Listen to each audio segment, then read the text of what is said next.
பிஸ்மில்லா அல்ஹம்துலில்லா வஸ்ஸலாத்து வஸ்ஸலாமு அலா ரசூலில்லா வல ஆலிஹி வஸஹ்பிஹி அஜ்மஈன் அம்மா பாத். செல்ல குழந்தைகளா, இன்றைக்கி என்ன பார்க்க போகிறோம் அப்படின்னு சொன்னால், நம்ம குரானை ஓதும்போது நம்ம டைரெக்டாக அப்படியே அர்த்தத்தை புரிஞ்சுக்கிறது எவ்வளோ நல்லாயிருக்கும் இல்லையா? அப்போ நமக்கு என்ன தேவை?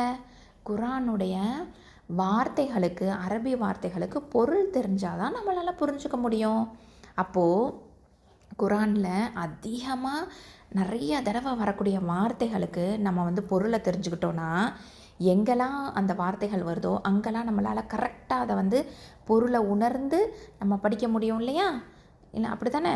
அல்ஹம்துலில்லா. அதனால் நம்ம இன்றைக்கி அரபி வார்த்தைகளுக்கு பொருளை தெரிஞ்சுக்க போகிறோம். தெரிஞ்சுக்கலாமா? ஓகே, இப்போ நான் சொல்கிறேன், நீங்கள் என் கூடவே சேர்ந்து ரிப்பீட் பண்ணணும். ஓகேவா?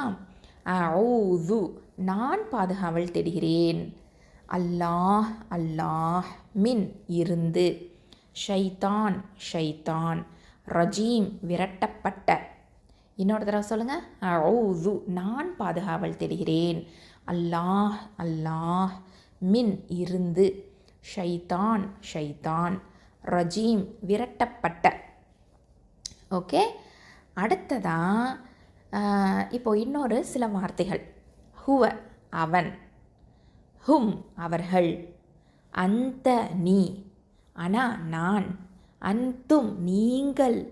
நஹ்னு, நாங்கள். மன், யார். ஓகே, இன்னொரு தடவை சொல்லாமா? ஹுவ, அவன். ஹும், அவர்கள். அந்த, நீ. அனா, நான். அந்தும், நீங்கள்.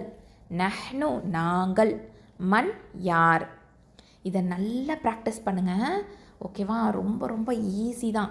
குட்டி குட்டி வார்த்தைகள் தானே இருக்குது. இதை நல்லா மனப்பாடம் பண்ணிக்கோங்க. சரியா? குரானில் நீங்கள் இந்த வார்த்தைகளை எங்கே பார்த்தாலும் உங்களுக்கு இதனுடைய அர்த்தம் தெரியும். ஓகேவா? இதை படிச்சிட்டிங்கன்னா ரொம்ப ஈஸியாக இருக்கும். ஓகேவா? இன்ஷா அல்லாஹ். அஸ்ஸலாமு அலைக்கும் வரஹ்மத்துல்லாஹி வபரகாத்துஹு.